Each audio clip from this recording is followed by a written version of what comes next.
అనగనగా ఓ తండ్రి. అనన్య వంట చేస్తూ ఉంటుంది. అప్పుడే వాళ్ళ నాయనమ్మ అక్కడికొస్తుంది. ఏంటి అనన్య, మీ నాన్న కోసం ఈరోజు ఏం చేస్తున్నావు? ముసలి, నువ్వలా కూర్చో. ఎప్పుడు మా నాన్న నీ చేతి వంట తిని తిని బోరు కొట్టేసుంటుంది. నేను ఉద్యోగం చేస్తున్న తర్వాత చాలా నేర్చుకున్నాను. ఏమి నేర్చుకోవడమో ఏమో, నిన్న వంట చేసావు, అస్సలు బాలేదు. మీ నాన్నేమో లొట్టలు వేసుకుంటూ తిన్నాడు. మా నాన్నకు నచ్చింది కాబట్టి తిన్నాడు. నీకు నచ్చలేదు కదా, నువ్వు తినకు అని అంటుంది. అప్పుడే ఒంటికాలుతో రిక్షా తొక్కుతూ వాళ్ళ నాన్న అక్కడికొచ్చి రిక్షా నుంచి దిగి 2 కర్రల సాయంతో ఇంటికొస్తాడు. నాన్న, వచ్చేసావా? నీకోసం వేడివేడిగా భోజనం సిద్ధం చేస్తున్నాను. 10 నిమిషాల్లో అయిపోతుంది అని అంటుంది అనన్య. అందుకు తండ్రి శంకరయ్య సరే అని అంటాడు. ఇంతలో ముసలమ్మ, ఏంటయ్యా అలా ఉన్నావు? ఏమైంది? ఈరోజు వ్యాపారమేమీ అవ్వలేదా? ఈరోజు వ్యాపారమేమి అవ్వలేదమ్మా. ఈ ఆటోలు వచ్చిన తర్వాత రిక్షాలెవ్వరూ ఎక్కడం లేదు. పైగా అవిటివాడు రిక్షాను తొక్కుతాడు, తొందరగా తీసుకెళ్లలేడు అని అందరూ కూడా ఆటోలోనే ఎక్కుతున్నారు. అయితే ఇంట్లోనే ఉండు నాన్న. ఇప్పుడు నేను సంపాదిస్తున్నాను కదా, హాయిగా ఇంట్లో ఉండు నాన్న. ఈ ఇంట్లో ఉండలేనమ్మా. ఇంట్లో ఉంటే నాకేమీ తోచదు. అలా అని నువ్వు కష్టపడటం ఎందుకు నాన్న? నీకు చెప్పాను కదా, ఇక్కడి నుంచి మనం పట్టణానికి వెళ్ళిపోయి అక్కడే ఉందామని. అక్కడ నేను మిమ్మల్ని చూసుకుంటాను కదా. అప్పుడే కాదమ్మా, నీకు పెళ్లి చెయ్యాలి. నీకు పెళ్ళైన తర్వాత నా ఆరోగ్యం బాగోనప్పుడు అప్పుడు నీ దగ్గరకు వస్తాను. అందుకామె సరేలే అని అంటుంది. ఇక అతనికి భోజనం వడ్డిస్తుంది. ముసలమ్మ కూడా భోజనం చేస్తూ ఉంటుంది. ఓసేయ్, ఉప్పు లేదు, కారం లేదు, చప్పగా ఉంది. ఎందుకు ఇలాంటి వంట చేస్తున్నావు? నీకు చేత కానప్పుడు నేను చేస్తాను కదా. మీ నాన్న ఎలా తింటున్నాడో నాకు అర్థం కావట్లేదు. ఏంటమ్మా, ఈ వయసులో ఉప్పు కారం నువ్వు తినకూడదని అవన్నీ తగ్గించి వేసింది. నీ ఆరోగ్యం కోసం నా కూతురు ఎంత ఆలోచించి ఇలాంటి వంట చేస్తుందో నువ్వు ఒకసారి ఆలోచించావా? తన గురించి విన్న తర్వాత నువ్వు ఆమె కృతజ్ఞతలు చెప్పుకోవాలి. ఆ మాట వినగానే అనన్య నవ్వుతుంది. సరిగ్గా చెప్పావు నాన్న అంటూ కొంచెం భోజనం రుచి చూస్తుంది. నిజంగానే ఆమె చెప్పినట్టుగా ఉప్పు కారం లేదు. దాన్ని చూసి అనన్య, ఏంటి నాన్న, ఉప్పు కారం అస్సలు లేవు, ఈ కూర ఎలా ఉంది అంటూ వేరే కూరను కూడా తింటుంది. అందులో కారం ఎక్కువైపోయింది. నాన్న, నువ్వెలా తింటున్నావు అసలు దీన్ని? ఇందులో ఉప్పు కారం లేదు, ఇక ఇందులోనేమో కారం ఎక్కువైంది. నా మీద ప్రేమతోనే ఇదంతా చేస్తున్నావు కదా. ఎందుకు నాన్న అలా చెప్పడం? ఉన్నదున్నట్టు చెప్పొచ్చు కదా. అప్పుడు ఇలాంటి తప్పులు నేను మళ్ళీ మళ్ళీ చేయను కదా. నువ్వు నా కోసం ఎంత ప్రేమతో వండావు కదమ్మా, నేనెలా చెప్పగలను? అలా చెప్తే నీ మీద నా ప్రేమ ఎలా తెలుస్తుంది? మీ నాయనమ్మ కంటే ప్రేమతో పాటు బాధ్యత కూడా తెలియాలని ఉంటుంది. కానీ నాకు మాత్రం కేవలం ప్రేమ మాత్రమే ఉందే. ఇలా గారాబం చేసి దాన్ని చెడగొడుతున్నావు అని అంటుంది శాంతమ్మ. అందుకు శంకరయ్య నవ్వుకుంటాడు. ఇక ఆ రోజు సాయంత్రం అయిపోతుంది. సాయంత్రం శంకరయ్య డైరీ రాస్తూ ఉండగా, నాన్న, నీ డైరీ నేనొకసారి చదవాలనుకుంటున్నాను. ఎందుకు దాన్ని దాచిపెట్టుకుంటావు? ఎందుకంటే అందులో నా రహస్యాలన్నీ ఉంటాయి కాబట్టి. ఒకరి డైరీ మరొకరు చదవకూడదు కదా. అందుకు అనన్య, అవును, చదవకూడదు అని అంటుంది. కానీ దీన్ని నువ్వు కూడా చదవచ్చు, కానీ ఇప్పుడు కాదు, నేను ఈ లోకంలో లేనప్పుడు. ఏంటి నాన్న మాటలు? మీరింకెప్పుడు అలా మాట్లాడకండి అని బాధపడుతుంది అనన్య. దాంతో అతను నవ్వుతాడు. రోజులు గడిచిపోతున్నాయి. మరుసటి రోజు నుంచి యథావిధిగా వాళ్ల పనులు చేసుకుంటూ ఉంటారు. అనన్య కూడా వర్క్ ఫ్రం హోం చేస్తూ ఇంట్లోనే ఉంటుంది. అనన్యకు ఒక మంచి సంబంధం వచ్చింది. తండ్రి ఏమాత్రం ఆలస్యం చేయకుండా ఆమెకు పెళ్లి చేసేస్తాడు. అనన్య అత్తగారింటికి వెళ్ళింది. అత్త వసుంధర, మావయ్య రాఘవయ్య, భర్త అర్జున్ అనన్యను ఎంతో ప్రేమగా చూసుకుంటూ ఉంటారు. అలా కొన్ని రోజులే జరిగింది. కాని తర్వాత అంతా మారిపోయింది.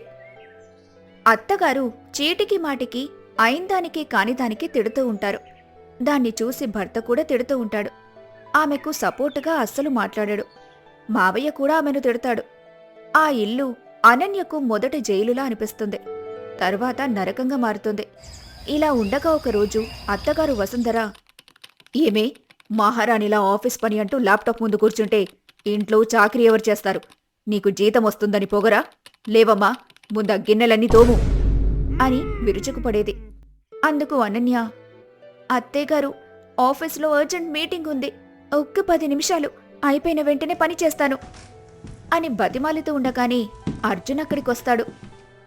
అమ్మ చెప్పింది వినిపించలేదా? ఆఫీస్ పని తర్వాత చూసుకో, ముందు అమ్మకు కావలసిన చెయ్యి. ఆడదానివి, ఇంటి పనే నీకు ముఖ్యం అని అంటూ అండగా నిలబడాల్సింది పోయి తల్లి కొంగు పట్టుకుని వేధించడం మొదలుపెట్టాడు. మీ నాన్న ఆటో రిక్షా తొక్కుతాడని తెలిసి కూడా నిన్ను కోడలిగా చేసుకున్నాం. ఆ కృతజ్ఞత కూడా లేదా నీకు? అని అంటూ అర్జున్ తండ్రి రాఘవయ్య కూడా సూటిపోటి మాటలతో అనన్యను బాధ పెడుతుంటాడు. దీంతో అనన్యకు ఆ ఇల్లు ఒక నరకంలా మారింది. పుట్టింట్లో తండ్రి యువరాణిలా చూసుకుంటే ఇక్కడ పని మనిషి కంటే హీనంగా చూస్తున్నారు. కనీసం కడుపు నిండా తిండి కూడా పెట్టకుండా వేధించేవారు. ఇలాంటి పరిస్థితుల్లో అనన్య తండ్రి శంకరయ్య ఆరోగ్యం క్షీణించింది. కూతుర్ని చూడాలని తల్లి శాంతమ్మను తీసుకుని తన ఊతకర్రల సాయంతో కష్టపడుతూ అనన్య అత్తింటికి వచ్చాడు. అనన్య తండ్రిని చూడగానే గుమ్మం దగ్గరికి పరిగెత్తుకుంటూ వచ్చింది. తన కష్టాన్ని గుండెలోనే దాచుకుని పైకి నవ్వుతూ, నాన్నా, ఎలా ఉన్నావ్? లోపలికి రండి నాన్నా అని ప్రేమగా ఆహ్వానించింది. కాని లోపల పరిస్థితి వేరుగా ఉంది. వసుంధర, కిరణ్లు శంకర్ను చూసి ముఖం చిట్లించుకున్నారు. సరిగ్గా అప్పుడే అనన్య కాఫీ తేవడానికి వంటింట్లోకి వెళ్ళింది. కాఫీ తెస్తూ ఉండగా చేయి చారి కప్పు కింద పడి పగిలిపోయింది.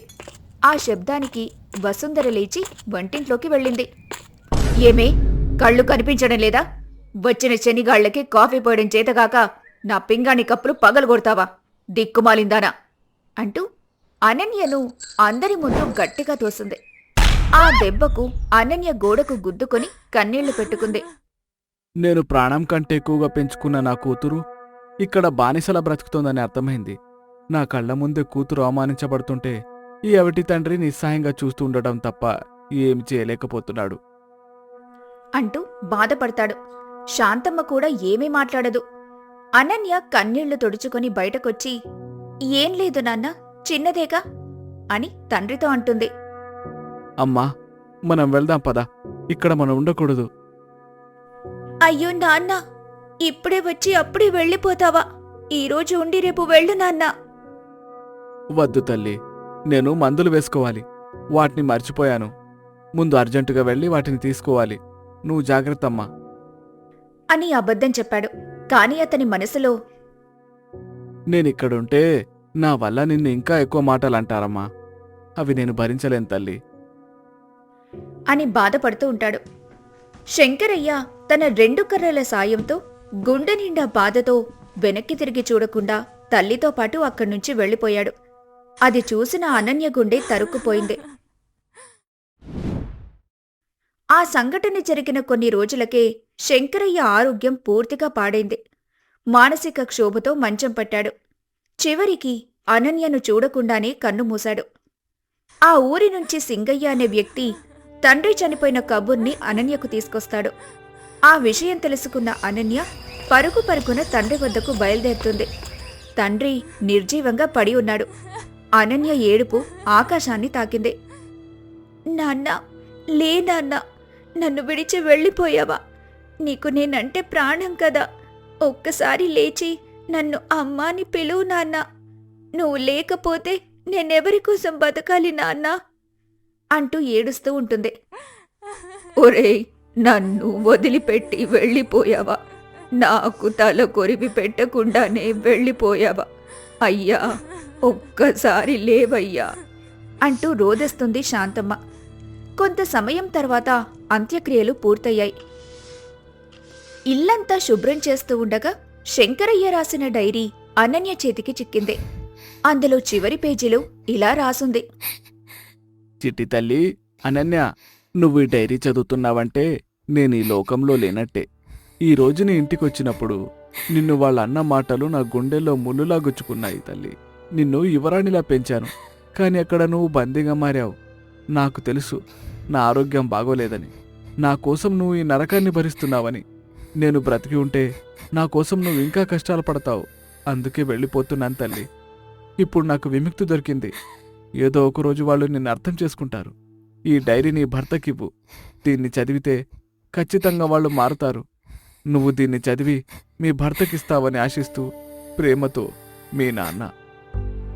ఆ డైరీ చదివిన అనన్య కన్నీళ్లతో తడిసిన ఆ డైరీ పేజీలను వెనక్కి తిప్పుతుంటే అందులో ఒక పేజీ దగ్గర ఆమె చూపు ఆగింది. అక్కడి తేదీ పాతది. అనన్య చిన్నప్పటి రోజది. డైరీలో ఇలా రాసుంది: ఈ రోజు నా జీవితంలో అత్యంత భయంకరమైన రోజు, అలాగే సంతోషకరమైన రోజు కూడా. నా చిట్టి తల్లి అనన్యకు 5 ఏళ్ళు. రోడ్డుకి అవతలి వైపు ఉన్న ఐస్ క్రీం బండిని చూసి నా చేయి విడిపించుకుని పరిగెత్తింది. అటువైపు నుండి వేగంగా ఒక లారీ వస్తోంది. నా ప్రాణం పోయినా పర్వాలేదు, నా బిడ్డకు చిన్న గాయం కూడా కాకూడదనుకున్నాను. ఉన్న బలమంతా కూడా తీసుకొని పరిగెత్తి లారీ టైర్ల కింద పడబోతున్న అనన్యను పక్కకు తోసేశాను. కానీ నా కాలు ఆ టైర్ కింద నలిగిపోయింది. హాస్పిటల్లో కళ్ళు తెరిచాక నాకు కాలు లేదని బాధపడలేదు. పక్కన క్షేమంగా నిద్రపోతున్న నా కూతుర్ని చూసి ఆనందపడ్డాను. ఈ విషయం మా నాన్నకు ఎప్పటికీ తెలియకూడదు. తెలిస్తే నా వల్లే నాన్న కాలిపోయిందని జీవితాంతం కుమిలిపోతుంది. అందుకే ఇది ప్రమాదమని మాత్రమే చెప్పాను. అది చదవగానే అనన్య గుండె పగిలినంత పనైంది.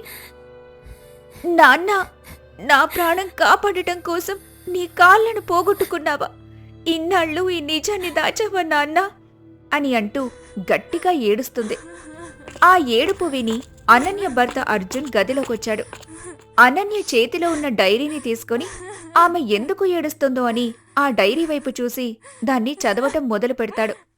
శంకరయ్య చేసిన త్యాగం గురించి చదవగానే అర్జున్ చేతులు వణికాయి. అలాగే ఆ తర్వాత పేజీలో శంకరయ్య రాసిన మరో విషయం అతని కంట నీరు తెప్పించింది.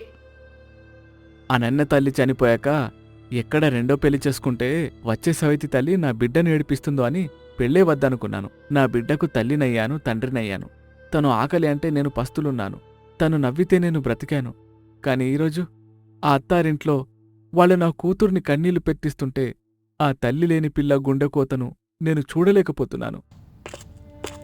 అర్జున్ ఆ డైరీని మూసేసి అక్కడి నుంచి బాధగా వెళ్ళిపోయాడు. తనతో పాటు డైరీని కూడా తీసుకెళ్తాడు. అతను ఒంటరిగా కూర్చొని ఆ డైరీ మొత్తం చదువుతాడు. ఇక సాయంత్రం సమయం అవ్వకముందే అందరూ అక్కడ్నుంచి వెళ్లాలని అనుకుంటారు. కొంత సమయం తర్వాత శాంతమ్మకు అనన్య జాగ్రత్తలు చెబుతుంది. ఆ తర్వాత అక్కడ్నుంచి వెళ్లి ఇల్లు చేరుకుంటారు. ఇంటికి చేరుకున్న వెంటనే అర్జున్ పశ్చాత్తాపంతో ఏడుస్తూ అనన్య కళ్ళు పట్టుకొని, నన్ను క్షమించనన్యా, నేను మనిషిని కాదు, రాక్షసుణ్ణి. నీ తండ్రి ఒక దేవుడు. నీకోసం తన కాలిని త్యాగం చేసిన ఒక గొప్ప మనిషి. నేను కనీసం మనిషిగా కూడా చూడలేదు. ఈ పాపం నన్ను వెంటాడుతుంది అనన్య, నన్ను వెంటాడుతుంది. అర్జున్లో పశ్చాత్తాపం మొదలైంది. వెంటనే అనన్యను ఆ డైరీని తీసుకుని తన తల్లిదండ్రుల దగ్గరికి వెళ్లాడు. హాల్లో కూర్చున్న వసుంధర, రాఘవయ్యలను చూసిన అర్జున్ ఆవేశంగా బాధతో మాట్లాడటం మొదలుపెట్టాడు. అమ్మా, నాన్నా, మనం గెలిచామనుకుంటున్నాం కదా? లేదు, మనం ఓడిపోయాం. ఒక గొప్ప తండ్రి ముందు మనం తలదించుకోవాలి అంటూ శంకరయ్య డైరీలోని పేజీలను వాళ్లకు చదివి వినిపించాడు అర్జున్. శంకరయ్య కాలు పోగొట్టుకున్న విధానం, తల్లి లేని పిల్లని పెంచిన కష్టం అన్నీ వింటుంటే వసుంధర గుండె బరువెక్కింది. రాఘవయ్య కూడా మౌనంగా ఉండిపోయాడు. చివరిగా అర్జున్ ఇలా అన్నాడు: ఆయన మన ఇంటికొచ్చినప్పుడు ఆకలితో ఉన్నాడు. కాని మనం ఆయన ఆత్మగౌరవాన్ని చంపేశాం. ఆయన చివరి కోరిక ఒక్కటే, తన కూతురు సంతోషంగా ఉండాలని. చనిపోతూ కూడా మనల్ని ఒక్క మాట అనలేదు. ఇప్పుడు చెప్పండి, అవుటివాడు ఆయన, లేక మనసులేని మనం అవుటివాళ్లమా? అర్జున్ మాటలు వాళ్ల మనసును కడిగేశాయి. వసుంధర కళ్లల్లో ఇప్పుడు పశ్చాత్తాపం కనిపించింది. ఆమె అనన్య దగ్గరికొచ్చి కోడలి చేతులు పట్టుకొని, అనన్య, కోడలిగా వచ్చావు, కాని నేను నిన్ను కూతురుగా చూడలేకపోయాను. మీ నాన్నకు నేను చేసిన ద్రోహం ఎప్పటికీ తీరదు. కాని ఇకపై నిన్ను కళ్లల్లో పెట్టుకుని చూసుకుంటానమ్మా, నన్ను క్షమించమ్మా. అనన్య మౌనంగా అత్తగారిని క్షమించింది. కానీ ఇంకా ఏదో వెలది. మా నాన్న లేరు, కానీ మా నాన్నమ్మ శాంతమ్మ ఒంటరిగా ఉంది. ఆవిడకి ఇప్పుడు ఎవ్వరూ లేరు అని అనటంతో అది విన్న రాఘవయ్య, పదా అనన్య, ఇప్పుడే వెళ్దాం. శాంతమ్మ గారికపై అక్కడ అనాథలా ఉండకూడదు. మన ఇంట్లో మన పెద్ద దిక్కుగా ఉండాలి అని అన్నాడు రాఘవయ్య. ఆ మాట వినగానే అనన్య ఎంతగానో సంతోషపడుతుంది. వెంటనే అందరూ కలిసి అనన్య పుట్టింటికి వెళ్లారు. అక్కడ శంకరయ్య ఫోటో ముందు దీపం పెట్టి దిగులుగా కూర్చున్న నాయనమ్మ శాంతమ్మను చూసి అనన్య పరిగెత్తుకెళ్లి హత్తుకుంది. అమ్మమ్మగారు, మామయ్య లేకపోవచ్చు, కానీ ఆయన ఇచ్చిన ఈ కుటుంబం ఉంది. మీరు ఒంటరివారు కాదు. పదండి, మన ఇంటికెళ్దాం అని పిలిచాడు అర్జున్. వసుంధర స్వయంగా శాంతమ్మ సామాన్లు సర్దింది. శాంతమ్మ కళ్ళల్లో ఆనంద బాష్పాలు వచ్చాయి. నా కొడుకు శంకరయ్య పోయినా నా మనవరాలికి మంచి జీవితాన్ని ఇచ్చి వెళ్ళాడు అని మనసులో అనుకుంది శాంతమ్మ. అనన్య తన తండ్రి ఫోటో వైపు చూసింది. ఫోటోలో శంకరయ్య నవ్వుతున్నట్టు అనిపించింది. నాన్న, నువ్వు కోరుకున్నట్టే అందరూ మారారు. నీ ప్రేమ గెలిచింది నాన్నా. నువ్వు ఎక్కడున్నా సంతోషంగా చూస్తుంటావని నాకు తెలుసు. ఇక అందరూ కూడా అక్కడ్నుంచి తిరిగి వెళ్ళిపోతారు. 11వ రోజు దినాన్ని ఆ ఊర్లో జరిపి ఆయన పేరు మీద అన్నదానం చేస్తారు. ఆ తర్వాత కుటుంబమంతా చాలా సంతోషంగా అనన్యను చూసుకుంటూ ఉంటుంది. శాంతమ్మ దాన్ని చూసి చాలా మురిసిపోతుంది. పైనున్న శంకరయ్య ఆత్మ సంతోషపడుతూ వాళ్ళని దీవించి పంచభూతాల్లో కలిసిపోతాడు. Ananya Tales